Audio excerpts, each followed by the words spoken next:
বোমা হামলা, এইটা ছিল একটি আন্তর্জাতিক ষড়যন্ত্র।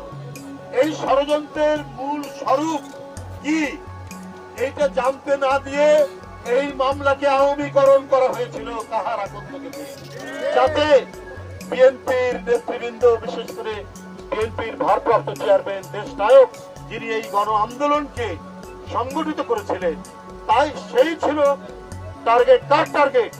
শেখ হাসিনার প্রভুদের টার্গেট, শেখ হাসিনার টার্গেট। আমরা অন্তর্বর্তী সরকারের প্রতি আহ্বান জানাই, আপনারা দ্রুত এই বিষয়ে পদক্ষেপ গ্রহণ করুন, কারণ শেখ হাসিনার ভূত, শেখ হাসিনার আত্মা এখনো তার সাজানো প্রশাসনের মধ্যে রয়েছে।